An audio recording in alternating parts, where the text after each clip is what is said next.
예, 오늘은 역시 창세기입니다. 창세기인데, 주제가요, 야곱의 생애 가운데 나타난 하나님의 주도권에 대해서 제목을 그렇게 잡아봤어요. 오늘 야곱에 대해서 봅니다. 꽂아야 돼요, 스피커, 케이블. 자, 하나님의 나라의 관점에서 여러분, 아브라함의 생애가 굉장히 중요합니다. 그런데 야곱의 생애도 매우 중요하게 창세기에는 기록되어 있습니다. 그래서 아브라함의 생애 다음으로 여러분 그 생애를 가장 많이 다루고 있다고 그랬죠.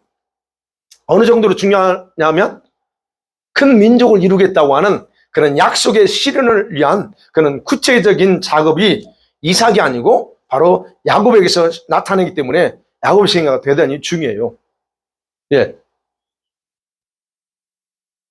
그 하나님의 계획, 야곱의 생애에 나타난 하나님의 계획은 12아들 또는 12지파 숫자가 등장합니다. 성경 안 봤어요. 창세기 지금 28장 이후부터입니다. 자, 12아들이 여기서 등장하고 12라는 숫자가 여기서 최초로 등장합니다. 그래서 이 숫자는 여러분 하나님 나라에서 대단히 중요한 숫자예요. 예, 그래서 바로 야곱의 생애 중요합니다. 어쨌든 아브라함의 후손이 어떤 방식으로 번성할 것인가 예측할 수 있는 숫자, 이게 바로 12 숫자다 하는 거예요. 자, 첫 번째로 이제 28장에 봅니다. 이제 야곱이 도망합니다. 이삭으로부터 축복을 받았어요. 그런데 축복의 상수권, 아브라함에게 약속한 그 축복이죠. 이 상수권자가 됐긴 했는데, 근데 항상 야곱의 마음 가운데는 뭐가 있어요? 양심의 가책이 있습니다. 이걸 떨쳐볼 수가 없는 거예요. 그리고 형 에서가 아버지가 돌아가시면 야곱에게 복수하겠다고 이렇게 벼르고 있는 상황. 그런 상황에서 마음 편하지 않죠. 그래서 어머니 리브가가 이거를 머리를 또 깨내죠.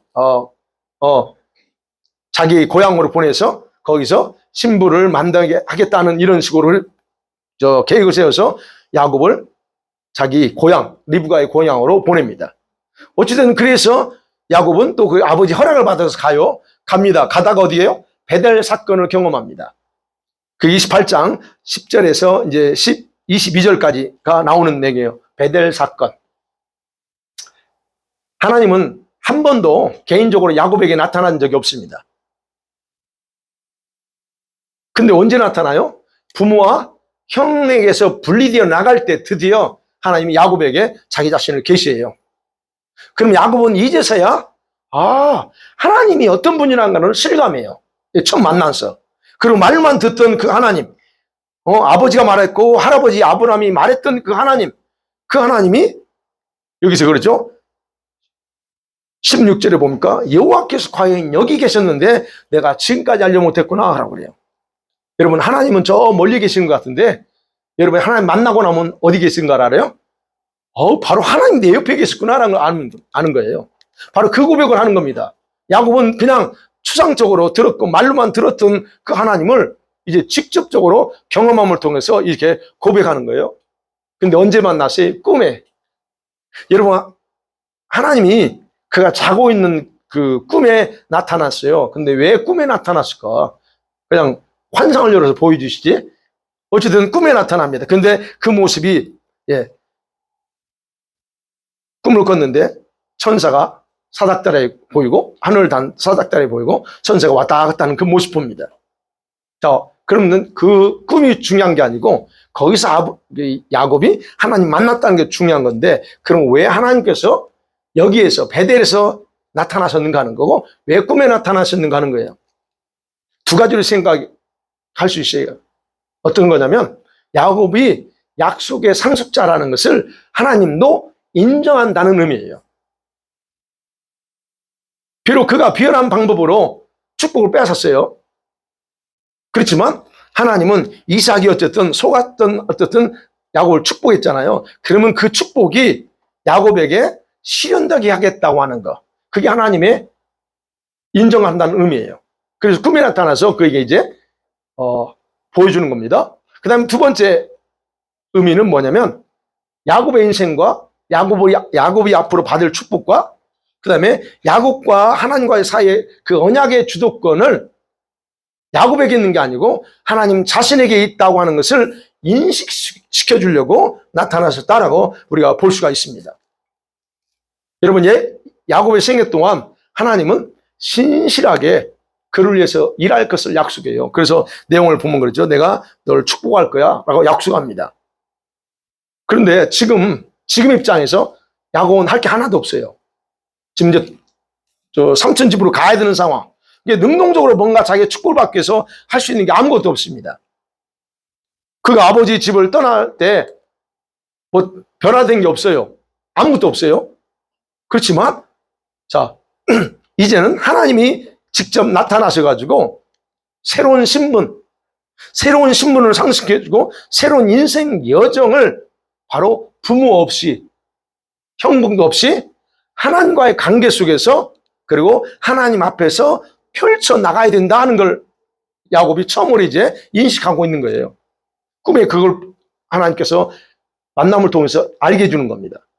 그래서 야곱은 이 꿈을 베델 사건 이후에 하나님은 자신의 그 눈을 야곱에게서 고정시켜요. 야곱에 이제 에서가 아니에요. 이삭이 아니고 이제 누구한테 집중됐어요? 야곱에게 집중시키고 그리고 그와 동행합니다. 그러면서 그의 행동 하나하나 삶의 모든 순간을 지켜보며 평가하십니다. 저와 여러분이 하나님 만나고 하나님의 자녀가 되면 그때부터 하나님의 눈은 여러분에게 머물고 있고 여러분이 행하는 하나하나, 행동 하나하나, 말 하나하나 이 모든 걸 다 평가하세요. 물론 불신자들도 그러지만 이거는 아버지로서 여러분은 그렇게 저와 여러분 평가하신다는 거예요. 바로 야곱에게도 그렇게 하신다는 그런 의미가 이 꿈 통해서 만남을 통해서 가르쳐 주는 겁니다. 근데 그렇다고 해서 여러분 오해하시면 안 될 게 하나님께서 그의 생애 속에서 일일이 다 하나하나 다 간섭하고 자신의 존재를 나타낸다는 의미가 아니에요. 여러분과 제가 하나님의 자녀가 됐어도 하나님이 일일이 다 간섭해서 너 그거 먹지 마. 너 이거 해. 뭐 이런 식으로 한다는 아니죠?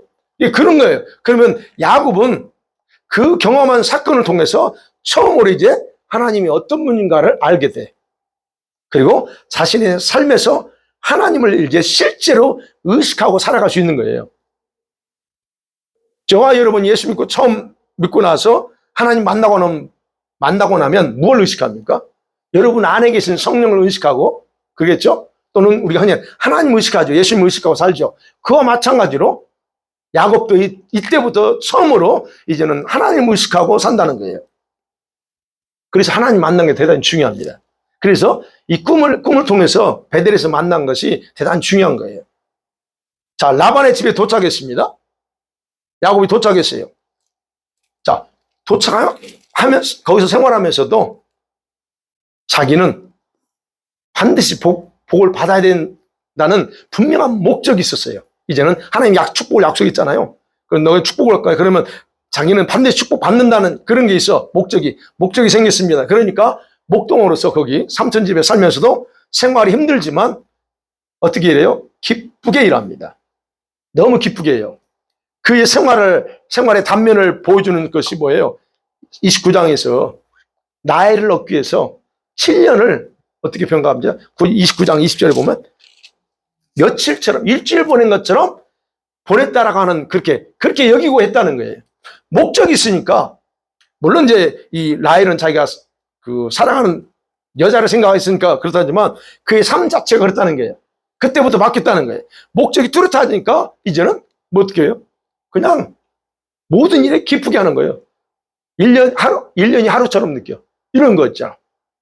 그러니까 여러분, 저와 여러분이 신앙생활할 때 분명한 목적이 있어야 돼요.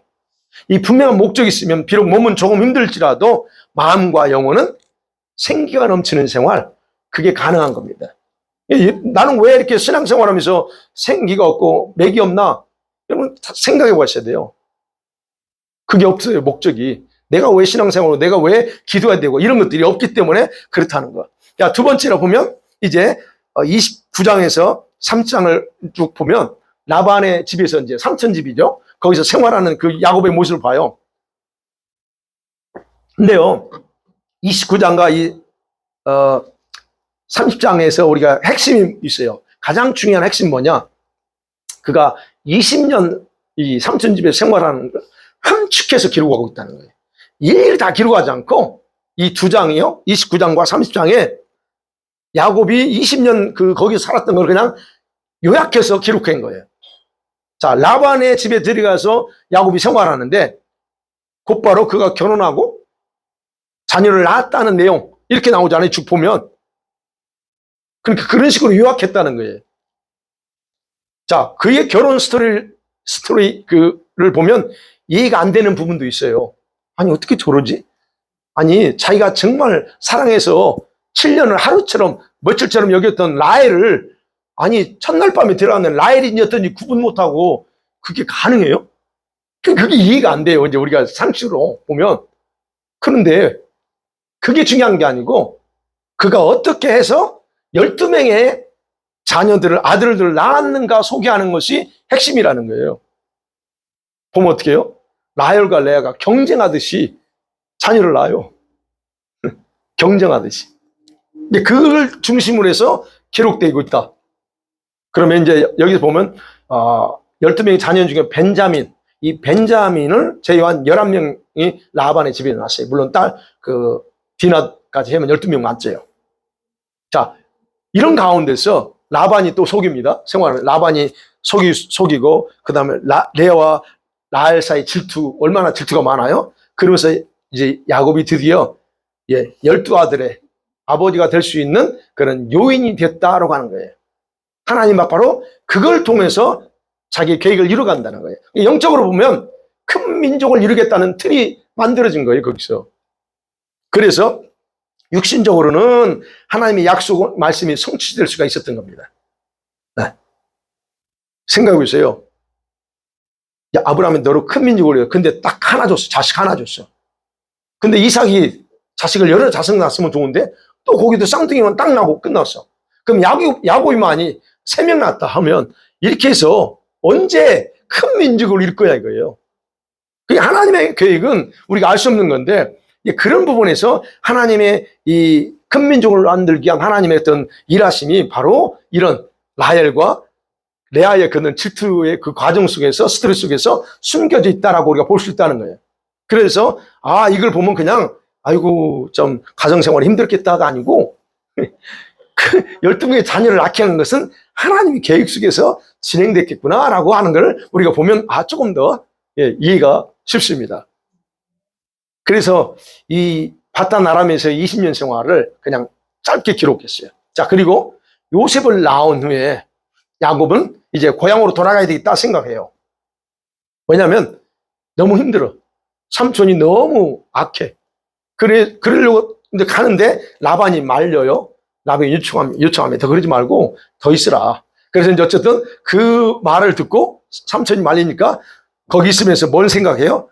이제는 빈손으로 갈 수는 없으니까 나도 재산을 좀 불려나가야 되겠다. 그러면서 그 있는 동안에 이제 드디어 많은 재물을 모으기 시작합니다. 그때 당시 재물이라고 하는 가축이에요. 오늘날처럼 현금이 아닙니다. 가축이에요. 자, 그래서 거의 20년 생활을 어떻게 이렇게 짧게 기록하고 있지만 그의 생활은 결코 만만하지 않았다. 아까 말씀해 그의 삼촌 라반도 보통 사람이 아니에요. 네. 야곱을 몇 번 속여요? 10번 속여. 10번 속입니다. 품삯을 다 떼먹었어요. 10번. 그리고 이제 이 야곱이 그 라반 삼촌이면서 장인이잖아요. 이게 참 독해요. 목동으로서 이 가축을 돌보다가 도둑맞거나 짐승에 찢김 당하고 잃어버리면 누구한테 다 물어나라고 그래요? 야곱한테 다 물어내래. 그러니까 이런 그 모습 속에서 얼마나 힘들었을까. 그것 때문에 야곱은 많은 아픔과 상처를 겪었어요. 그래서 31장에 보면 31장 39절 42절에 야곱이 그때 심정을 고백합니다. 자, 이렇게 삼촌 때문에 장인 때문에 억울한 일을 당하면서 어쨌든 20년을 견뎌왔어요. 그러면 우리가 이제 생각하면 그때 그가 그런 일 당하면서 무슨 생각을 했을까 하는 거예요. 어떤 생각이 있을 것 같아요? 과거에 자기가 아버지 속이고 형 속였던 거, 이런 것들을 그는 생각해요. 그런다고, 자, 그러면 라반에게 하나님이 저주하지, 라반은 어떻게 혼 좀 내지? 아니요. 하나님은 라반에게 저주하지 않습니다. 비록 이렇게 떼먹고 좀 못되게 했어도 하나님은 라반에게 책임을 묻지 않아요. 왜냐하면 라반도 야곱을 위한 하나님의 도구로 쓰임받고 있었기 때문에 그래요. 야곱을 돌이키게 하고 야곱의 과거를 스스로 보게 하는 도구야, 자기 삼촌이. 그래서 어떻게 해요? 라반을 통해서 야곱의 본성을 깨뜨리기 시작합니다. 너 사기 근성, 너가 그 근성 가지고 아버지 속였잖아. 근데 자기의 장인 라반, 이 삼촌 통해서 본성을 알아. 자기가 당한 거니까 얼마나 이 당했을 때 억울했을까. 이 본성을 하나님이 하나하나 깨기 시작하는 거예요. 또 하나는 그 속임의 대가지불, 아버지 속이고 형을 속였던 대가지불의 쓰라림을 맛보게 하는 대상이 바로 라반이에요. 그러니까 저와 여러분이, 여기 영어로 카르마잖아요. 여러분 뭔가 해놓으면 반드시 대가를 치르게 돼 있어요. 이런 것들이에요. 그러면 보세요. 저와 여러분이 이런 습관들이 있어요. 그죠? 우리 습관에 나쁜 것도 있고, 여러분 성품에 악한 것들 있죠. 악한 성품, 아주 독한 성품들, 이런 성품들, 이런 악한들은 본인이 당해 볼 때에 완전히 녹아내리는 거예요. 그래서 내가 왜 나는 억울한 일을 당해? 그 억울한 일을 통해서 깨져, 제발. 그리고 자기의 과거에 못됐던 것들을 깨버리는 거예요. 바로 그 작업을 하시는 거예요. 물론 지금은 쓰라려요, 내가. 근데 그 쓰라림이 오늘만 생각한 게 아니고 내가 20대 때 아니면 내가 10대 때 이렇던 가졌던 것들을 지금 그 경험을 통해서 깨버리는 거예요. 녹아내리게 하는 거예요. 여러분 그런 경험 해본 적 있어요? 진짜 막 이 속에서 올라오는 거? 있어요, 진짜? 집사님 있어요? 아닌 것 같아요. 예, 그런 과정이 때로는 우리에게 없어야 되는데, 그게 바로 주님은 우리가 가지고 있는 성품을 다루기 위해는 어떤 방법이었다는 것. 그때는 억울하지만 지금 은혜 안에 들어와 보면 그게 원리예요. 근데 문제는 그렇게 한두 번 했다고 해서 야곱의 본성이 완전히 처리됐을까? 그러지 않죠? 여기서도 이제 집을 떠나 나오려고 할 때, 삼촌 집에서 더 머물라고 할 때 야곱은 자기의 잔머리를 굴려서 자기의 가축들이 불안하게 만들어요. 더 많아지게 만들어요.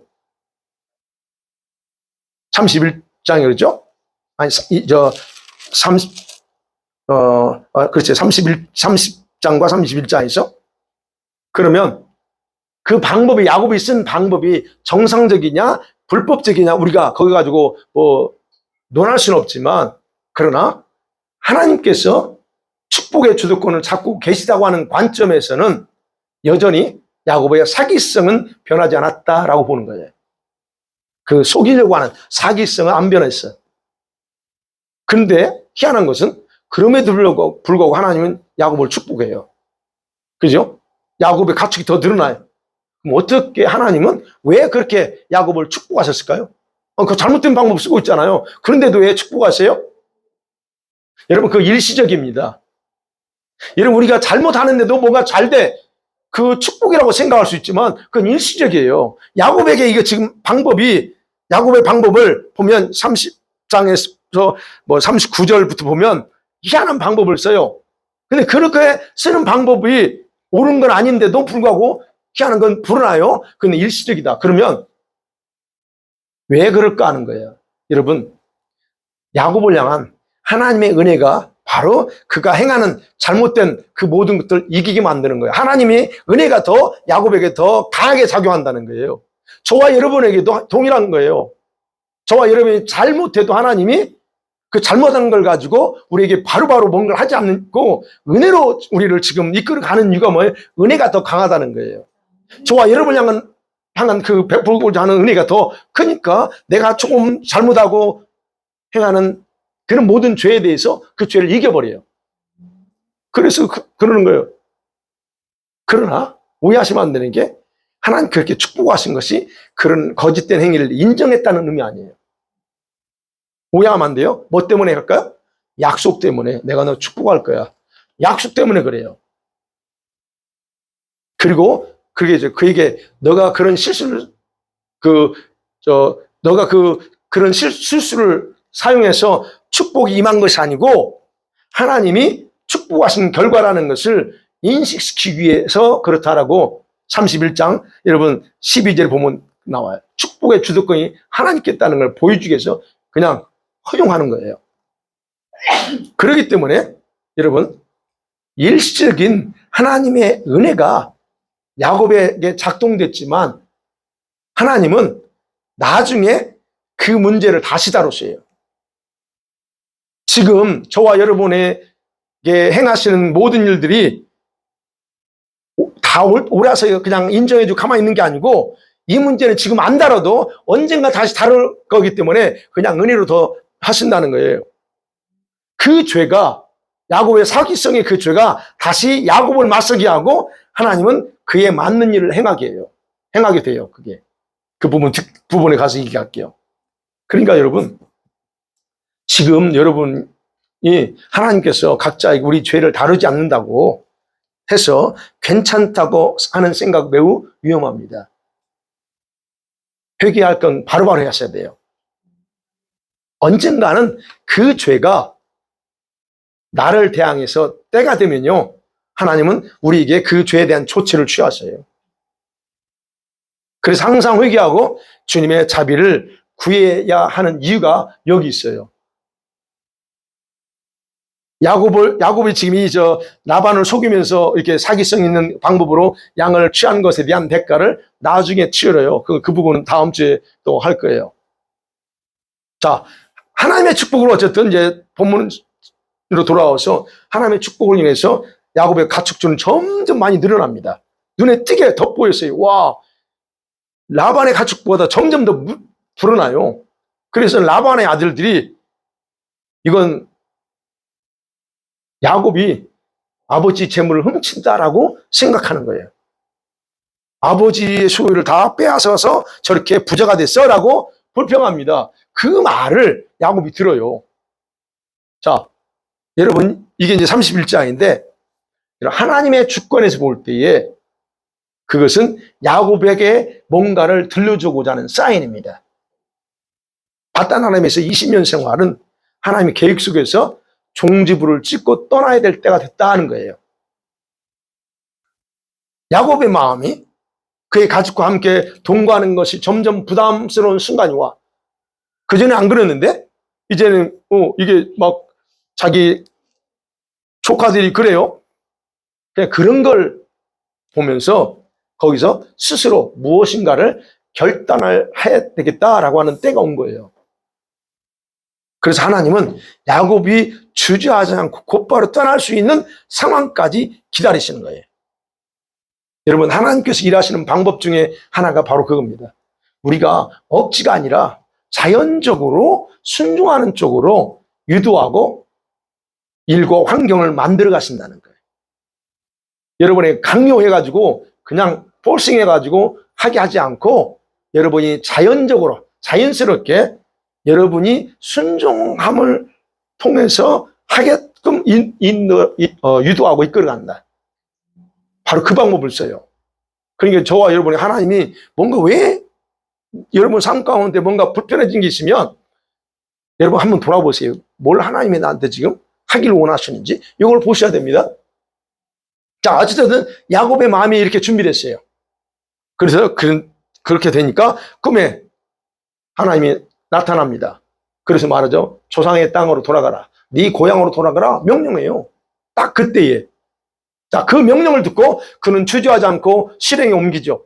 그래서 자기의 부인 라헬과 레아를 불러내서 꿈에 하나님께서 자기에게 행하신 일들을 다 설명합니다. 그리고 자신이 이렇게 축복을 받은 것은 라반의 행위가 악했지만 그 악한 것을 하나님께서는 나에게 축복으로 되돌려 준 거야 라고 그렇게 설명해요. 그리고는 하나님께서 지금 이제 나한테 고향으로 돌아가야 된다 이 명령하신 것을 강조합니다. 그러자 이 두 와이프가 격려하면서 그래? 그러면 걱정하지 말고 진행하자라고 얘기하는 거예요. 그게 이제 31장 나옵니다. 그래서 이제 야곱은 라반에게 일절 언급하지 않아요. 말하지 않고 비밀리에 그냥 전 가족을 데리고 떠나버려요. 라반이 그 사실을 떠난 후에 3일 만에 압니다. 3일 만에 알고 어떻게 해요? 7일 동안 일주일간 추적해 야곱이 있는 데까지 다 도착했습니다. 자, 그런데 하나님께서는 자신의 명령을 따라 순종하면서 고향을 가는 야곱을 보호하죠. 어떻게 보호합니까? 라반에게 경고해. 너 아무 소리 하지 마. 딱 경고합니다. 그러면 단호하게 어떤 이유든 간에 너 잘잘못 따지지 말고 경고하지 마. 건드리지 마. 라고 단호하게 경고합니다. 주님이 왜 이렇게 하실까요? 아까 말씀드린 그의 모든 생애에 대한 주도권을 누가 가지고 있어요? 우리 주님이 그 주도권을 가지고 계시기 때문에 하나님은 그를 보호하셔야 돼요. 설령 야곱이 잘못들을 했을지라도 야곱을 보호해야 될 책임이 있는 거예요. 그렇게 하나님의 적극적인 보호가 둘러싸고 있었기 때문에 라반은 자기와 다른 자임을 정확하게 야곱은 비록 그렇지만 건들 수 없구나라고 인식하게 돼요. 자, 그리고 나서 이제 둘이 헤어지면서 돌기둥을 만들고 언약을 체결하면서 각자의 삶에만 충실하자라고 그렇게 결론을 맺습니다. 이렇게 라반과 이 에서가 이제 그런 결과로 이제 31장에서 그런 내용이 나옵니다. 그래서 결국은 이 삼촌 집에 20년 생활을 딱 끝냈죠. 그 다음에 32장과 33장에 오면 이제는 드디어 무슨 문제가 남았어요? 형 에서와의 대면하는 문제가 남았습니다. 하는 문제가 끝났어요. 근데 또 다른 문제가 있어요. 순종해서 왔습니다, 고향으로. 아직까지 아니죠. 가나안을 향해 갑니다. 근데 그에게는 필연적으로 해결해야 될 가장 큰 문제, 그 문제가 마음속에 떠오르는 겁니다. 그건 분명히 저였어요, 과거요. 그리고 형에게 엄청난 상처와 분노를 일으켰습니다. 그리고 20년 동안 외지에서 생활하면서 다 잊어버렸죠. 뭐 생각 안 해도 난 편하게 살면 되니까. 그렇나? 그렇다고 해서 그 속에 있던 죄가 사라진 건 아니에요. 그러면 하나님 입장에서도 이 죄를 처리하는 것은 대단히 중요합니다. 이 죄 처리해야 돼요. 가나안에 들어오기 전에. 야곱은 과거에 이 죄를 처리한 적이 없어요. 그렇기 때문에 항상 두려움으로 자기 마음 내면 곳에 두려움으로 남아있어요. 자, 그가 고향으로 돌아와서 약속의 상속자로서 온전한 생활을 하기 위해서는 이 문제는 반드시 처리해야 돼요. 그래서 고향으로 돌아가는 그 명령 앞에서 삼촌과의 문제는 하나님의 개입으로 일단 해결됐지만 바로 이 형과의 관계에서는 아주 심각한 거예요. 아직까지도. 심각한 고민거리가 돼요. 그런데 이제 여러분 32장 보면 전혀 예상하지 못했던 천사들과 만남을 갖게 됩니다. 32장 1절에 보니까 그래요. 1절과 이제 야곱이 길을 가는데 하나님의 사자들이 그를 만난지라. 하나님의 사자가 아니고 사자들이면 그룹이에요. 그룹. 이 갈르엣이라고 하는 거야. 지금 이제 라반과 헤어졌던 것이에요. 갈르엣을 떠나서 야곱이 남쪽 요단 근처 야복강을 향해 출발합니다. 근데 거기서 그룹으로 모여서 가는 천사들을 만난 거예요. 그러니까 여기서는 그냥 딱 그렇게 소개되어 있어요. 이 천사들인 사람처럼 야곱에게 보입니다. 일반적으로 천사는 날개가 있고 일반적으로 천사는 안 보여요. 하나님이 여러분의 영안을 열어줘야만이 천사를 볼 수 있지만 근데 야곱은 지금 사람의 눈으로 볼 수 있는 지금 사람과 같은 천사를 만난 거예요. 날개 달린 천사가 아니고 사람과 같은 천사. 제가 계시록 설교 때 말씀드렸죠. 천사는 영계에는 천사도 존재하지만 우리 사람과 같은 존재, 천사의 어떤 그들도 천사라고 표현하지만 그런 존재가 있다. 그렇죠? 그러면 바로 이 그룹의 천사들이 바로 야곱과 만납니다.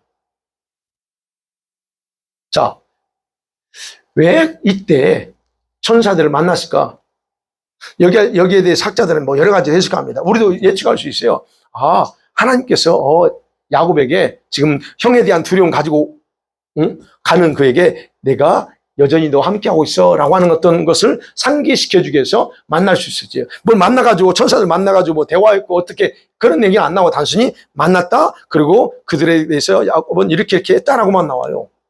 그러니까 예측할 수밖에 없는데 아 내가 너 함께하고 있어 이걸 알려주기 위해서 그럴 수도 있고 아니면 가나안에 들어가서 너가 약속의 상속자니까 환영하기 위해서 아 드디어 돌아왔구나 이걸 환영하기 위해서 이렇게 또 만날 수도 있다라고 학자들 말하고 또 하나는 에서의 보복을 두려워하는 그에게 이 군대 즉 천사 군대가 신이대가 돼서 너를 지켜줄 거야 라고 확신을 시켜주기 위해서 이렇게 또 만났다라고 해석을 합니다.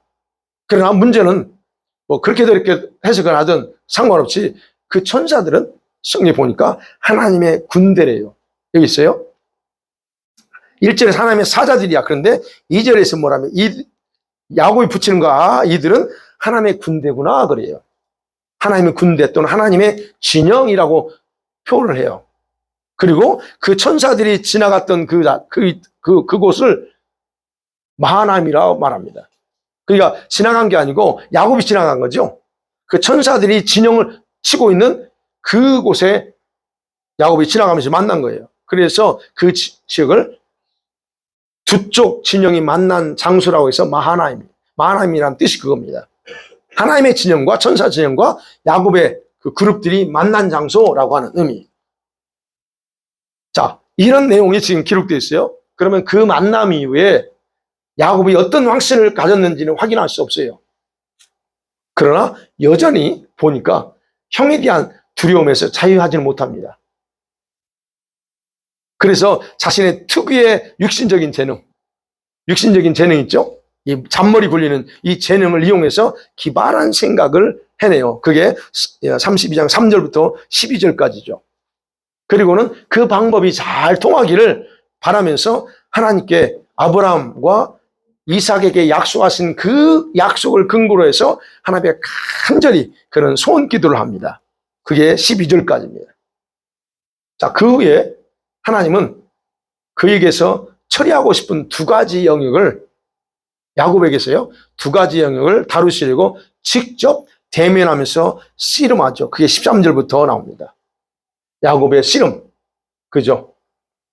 이 두 가지는요. 이거는 야곱에게 처리돼야 될 거예요. 과거의 죄입니다. 아버지 속이고 형을 속인 죄. 그 죄를 처리합니다. 그다음 또 하나는 야곱만이 가지고 있는 육신적인 그 잔머리 또는 육신적인 수단과 방법을 자꾸 만들어내는 그런 본성을 신뢰하는 성품을 깨버려야 돼. 내가 생각하고 내가 계획하는 것들을 의지하면서 자꾸 뭔가를 하려고 하는 그 성품, 요거를 깨야 돼. 바로 그 작업을 주님이 하신다는 거예요. 이제 하나님이 야곱의 그 강한 두려움을 이용하는 거예요. 지금 형에 대한 강한 두려움을 이용해서 자신의 죄가 뭔가, 야곱이 자기 지은 죄가 뭔가를 이렇게 직면하게 만들어요. 에서에 대한 두려움이 있잖아요, 지금. 근데 야곱은 두려움이라고 생각해. 근데 그 두려움이 어디서 왔냐? 하나님은 그게 아니고 너는 그 죄 때문에 그렇다는 것을 이렇게 야곱에게 그냥 부딪히게 만드는 거예요.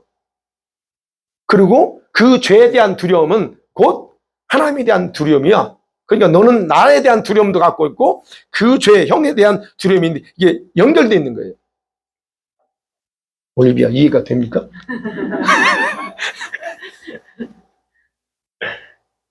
그래서 하나님은요, 그가 에서를 대면하기 전에 먼저 직접 하나님 자신이 그와 대면하면서 그것을 처리하기 원하는 거예요. 씨름하죠. 씨름하면서 그 문제를 깹니다. 야곱은 그 죄에서 자유하고픈 간절함이 있죠. 그잖아요. 얼른 이거 두려움을 벗어나고 싶은 거. 그런 것이 있었기 때문에 자신과 씨름하는 어떤 사람이 이건 사람이 아니구나. 이게 하나님이라는 것을 쉽게 인식하는 거예요. 그래서 나오잖아요. 처음에는 누군지 모르고 씨름해요. 근데 나중에 이분이 사람이 아니라는 거 알아. 그걸 인식하는 거예요. 그래서 26절에 그러잖아요. 그가 날이 세려하니 나로 가게 하라. 그러니까 야곱이 당신에게 축복하지 않으면 절대 안 놔줄 거예요. 그러니까 이분이 사람이 하나님이구나라는 걸 인식하니까 간절하게 간구하는 거예요. 이 축복하지만 나 안 놉니다 라고 하는 거예요. 자, 이 근성이 여기서 좋아요. 그가 태어나면서 형의 발꿈치를 잡고 태어났잖아요. 그 기질대로 하나님과의 씨름에서도 포기하지 않고 축복을 받아내려고 합니다. 이런 면에서는 참 좋아요. 근성 있죠. 좋습니다. 자, 이러한 그의 간절함이 죄에 대한 하나님의 분노를 받을 수밖에 없어요. 그런 부분이. 그런데 약속을 의지해서 하나님의 완전한 용서와 자유를 요구하는 것이기 때문에 결국 하나님이 들어줘요. 하나님. 그 야곱이 승리하는 거예요. 하나님이 야곱이 하나님이 자기 곧대로 하면 야곱은 용서 못 받죠. 그러니까 하나님 그냥 그에게 그냥 져주는 거예요. 그리고 그 죄로부터 자유하게끔 하려고 하시는 거예요. 자, 그러니까 이 부분은 우리가 여기서 이 야곱의 그 부분에서 보는 거예요. 그러면 저와 여러분이 생활 속에서 그렇습니다. 죄에 대한 두려움이 강할수록 어떤 경우는 낙심하는 쪽으로 가는 경우도 있어요. 그러나 오히려 바로 그 두려움이 있을 때 절대자이신 하나님께 도움을 요청하는 사람도 있습니다.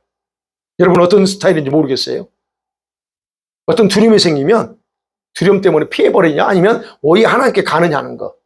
근데 야곱은 후자를 선택하는 거예요. 도망가지 않습니다. 도망가지 않고 더 하나님 앞에 매달리면서 주님, 나 축복해 주세요. 이런 약속에 근거한 그런 기도를 올리는 거예요. 그래서 하나님이 그 기도를 들으시고 죄와 두려움에서 자유케 하시는 거예요. 그리고 축복하는 거예요. 그 축복의 내용은 이제 28절 이하이겠죠. 축복의 내용은 뭐예요? 그의 이름을 바꿉니다. 야곱, 사기꾼 그 이름을 이스라엘로 바꿔요. 이스라엘 뜻이 뭐예요? 하나님과 싸워서 승리한 자라는 뜻이에요. 그 얼마나 이름이 새롭게 바뀌었어요. 바로 그 이름 속에 야곱에 대한 축복과 하나님의 계획이 거기 다 들어있어요. 그 이스라엘이라고 하는 이름 속에 야곱은 못 느껴요. 지금 이게 자기 이름이 가지고 있는 그 중요성을 몰라요. 그러나 후대는 알아. 그 속에 결국 하나님의 계획이 다 포함되어 있다는 거예요. 바로 이런 경험을 합니다. 이 경험을 통해서 야곱의 생애에서는 획기적인 전환점이 오게 된 거예요. 이 말은 무슨 말이냐면 야곱은 항상 축복받기 위해서 누구하고 싸워요? 누구하고 씨름해요? 사람하고, 형하고 씨름했고, 근데 라반하고 했어. 그러니까 이제는 더 이상 너는 축복받기 위해서 사람들하고 싸우고 사람들을 속이려고 하지 마. 그런데 그 축복을 받기 위해서는 더 이상 그렇게 할 필요 없이 누구와? 하나님과만, 나와만 다투는 사람이면 돼. 이 얘기예요. 그래서 이름을 바꾸는 거예요. 그러면 이렇게 하나님과만 다투는 믿음의 싸움꾼이 되어야 된다는 것을 그 이름 속에, 이 사건 속에 담겨져 있다는 거예요. 자, 여러분, 문제가 해결될 때까지는 두려움에 잡혀요, 사실은. 그죠? 어떤 순간, 아직까지, 그게 정확하게 모르니까 겁이 나죠. 그런데 겁이 난다고 해서 그거를 끝까지 잡고 있으면 문제 해결이 안 됩니다. 그래서 여기서 돌파해야 돼요. 어떤 문제가 해결이 안 돼서 두려워. 그렇지만 그 두려움을 돌파를 시도해야만 그게 진짜인지 아닌지 확인할 수 있어요. 내 두려움이 얼마나 강한지, 내 안에 있는 그 두려움이 나보다 강한지 아닌지 이거를 해봐야죠. 돌파해야 돼요. 시도해봐야 알아. 이건 약한 거였네. 괜히 겁먹고 괜히 그냥 스스로 이런 거를 해보지 않고는 확인이 할 수 없다는 거예요. 시도하지 않고 두려움에 잡혀 있으면 절대 자유할 수가 없는 거죠. 바로 야곱은 그런 부분을 보여주는 겁니다. 그래서 여러분, 우리가 이렇게 야곱처럼 하나님을 경험하게 되면 저와 여러분의 태도나 믿음은 바뀌어야 돼요. 그죠? 그래서 야곱은 그래서 이스라엘이라는 이름을 바꿈을 통해서 뭐라고 했어요? 하나님께만, 사람이 아닌 하나님께만 매달고 간구하는 싸움꾼이 되어야 된다는 거. 바로 그것도 역시 우리도 마찬가지라는 거예요. 우리는 이제 사람을 의지하려고 할 게 아니고 하나님께만 매달리고 간구하면서 이제는 하나님과 씨름하는 믿음의 싸움꾼이 돼야 된다는 거예요. 자, 그러면 이제 결론적으로 이제 거의 끝나가는데요. 그런데 야곱이 이런 획기적인 사건을 경험했지만 그의 생활에 인생에서 얼마만큼 변화됐을까 하는 거예요. 여러분, 에사와의 관계에서 자신이 생각했던 그런 일들은 벌어지잖아요. 하나님이 그냥 스무스하게 넘어오게 만들어요. 그렇지만 이제 문제는 그에 대한 두려움의 뿌리는 스스로 끊어내지 못해요. 거기서 처리해야 되는데 두려움을 못 끊어냅니다. 여기서 문제예요. 그걸 어떻게 할 수 있어요? 분명히 형에 대한 두려움이 있었잖아요. 근데 하나님이 이 형과의 관계에서 스무스하게 모든 걸 풀었어요. 그러면 자기 속에서 그 두려움을 제거했어야 되는데 그러지 않아요. 그 두려움을 그대로 갖고 있어요. 그걸 어떻게 할 수 있어요? 그가 곧바로 베델로 내려가지 않고 어디로 가요? 세겜 땅으로 갑니다. 세겜 땅에 가요. 왜 세겜 땅으로 갔어요? 형이 두려웠어요. 형이 또 나중에 또 와가지고 자기에게 해코지 할까봐 안 가요. 정반대로 가는 거예요. 이 세겜이라는 곳은 가나안 땅에 속하지만 행정상을 속하지만 요즘으로 따지면 트랜스 요르단이라고 보면 돼요. 요르단과 이게 거의 이렇게, 그러니까 이쪽에서 보면 자기 땅이에요. 요르단 쪽이야. 이쪽에서 보면 가나안 땅이야. 이런 지역에 딱 어중간한 지역에 딱 거기서 머무는 거예요. 하나님으로부터 분명하게 축복을 약속받고 이름까지 계명함으로 확신도 받았어요. 그런데 그는 그런 육신적인 부분에서 자유하지 못하는 행동하는 거예요. 여기서 여러분 영적인 원리를 발견하는 거예요. 우리가 은혜를 풍성하게 받고 어떤 부분에서 승리합니다. 내가 변화되고 내가 놀라운 일들을 바뀔 수 있습니다. 그리고 하나님을 실제로 만났다고 해서 현실적인 죄가 없어지느냐? 육신적인 습관이 없어지느냐? 이런 어떤 자기만이 가지고 있는 그런 성품들이 완전히 처리되느냐? 그렇지 않다는 거예요. 야곱이 그 부분이에요. 내 안에, 여러분 안에 이런 남아있는 두려움, 불안, 이런 건 끊지 못하면 여러분 그거는 여러분 스스로 엉뚱한 행동을 하게 만들어요. 그리고 야곱이 그거 얘기하는 거예요. 그거는 또 자기 가슴에 담아와, 두려움을. 자, 그래서 여러분과 제가 은혜를 받고 기쁨과 감사로 살게 하는 건 전적인 은혜요. 감사하지만 자신의 변하지 않는 성품과 태도를 말씀으로 다루며 복종하지 않는 이상은 언제 터질지 모르는 폭탄을 안고 사는 것과 똑같아요. 그래서 여러분, 주님 만났어요? 그러면 주님의 은혜를 경험했어요? 능력도 경험했어요? 그러면 여러분이 가지고 있는 이런 야곱 같은 내면의 그런 요소들을 끊어야 돼요. 처리하세요. 그거 언제까지 갖고 있으려고 그래요? 그래서 여러분과 제가 지금 감사하게 여러분과 제가 은혜 받고 하나님의 특별한 은혜 속에서 능력도 받고 기능도 받고 막 많은 것들이 일어난 거 감사합니다. 그러나 중요한 것은 우리가 얼마나 많은 은혜를 받았느냐, 체험을 했느냐보다 더 중요한 게 뭐예요? 명심해야 될 게 그 은혜가 나 자신에게 은혜되도록 나 자신을 훈련하고 사느냐 하는 겁니다. 이게 더 중요해요. 결론입니다.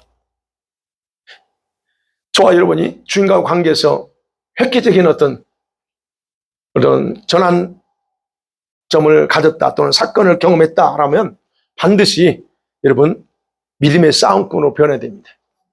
이제는 사람이 아니고 환경이 아니고 하나님과만 싸우는 그런 믿음의 싸움꾼이 돼야 돼요. 그렇게 하나님께서 여러분에게 기회를 제공했다. 그렇다면 그 의미는 뭐예요? 주님이 나를 기대하고 계신다는 거예요. 나한테 너는 그렇게 될 거야 라고 하는 기대하고 계신다는 의미인 거예요. 근데 이제 문제는 대부분 그래요. 대부분 이런 사건을 한 번쯤 다 경험했죠. 한 번쯤 다 경험하는데 문제는 그 다음에 문제예요. 이건 누구나 한 번쯤 경험하는 간증거리 정도로만 생각하고 넘어가는 경우가 너무 많다는 거예요. 안타까워요. 이거를 이번에 한 번 딱 오래 경험하는 사건으로 먼 훗날 간증거리로 남길 것인가? 아니면 이 경험을 통해서 쭉 계속적으로 나를 믿음의 그런 어떤 올바른 모습으로 올바른 그릇으로 계속 만들어갈 건가는 각자가 해야 되는 거예요. 물론 이게 초신자라면 이해가 돼요. 초신자에게는 그럴 수 있어요. 모르니까. 근데 야곱처럼 20년 넘게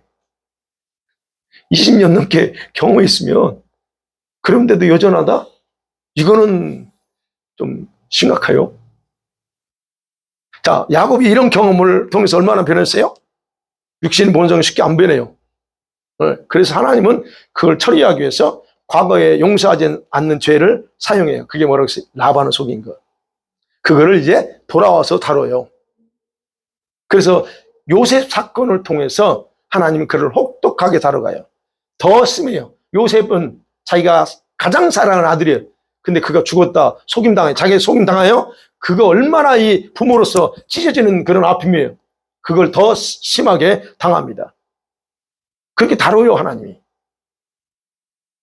그러기에 여러분, 모든 우리 인생의 주도권은 우리에게 있는 게 아니라 주님께 있습니다. 그러기에 우리가 이제 기회가 되고 우리는 무지해. 참 어리석어. 다 경험하고 하면서도 잊어버려. 그런 이런 무지함이 벗겨져야 돼. 아이고, 내 안에 있는 이런 육신적인 본성들을 자꾸 따르려고 하는 것 자체를 다 깨버려야 됩니다. 이건 우리가 해야 돼요. 그래야 인생의 주도권이 주님께 있음을 인정하는 거예요. 그리고 내가 하나님의 뜻에 복종이 가능합니다. 하나님의 뜻 잘 알죠. 그런데 왜 알면서 순종하는데 인정하는 게 아니에요, 그거. 그래서 하나님 나라에서는 누가 주인공이에요? 오직 하나님만이, 예수 그리스도 그분만이 주인공이시고 우리들은 어떤 존재예요? 오직 값없이 흘러 보내주시는 은혜로만 존재의 의미를 가지는 게 바로 저와 여러분입니다. 하나님 나라 천국 가면 누가 가장 중요한 왜? 우리가 아니에요. 그분이에요. 그분이 은혜로 우리가 거기서 덤으로 사는 것. 그러니까 우리가 어떤 존재인가 알고 그분이 어떤 분인가를 정확하게 구분하고 우리가 살아야 된다. 그렇기에 여러분, 이 밤 오늘부터 다시 한번 우리의 중심 마음과 태도를 잡았으면 좋겠어요. 나의 인생의 주도권은 내게 있는 게 아니다. 하나님 잡고 있다.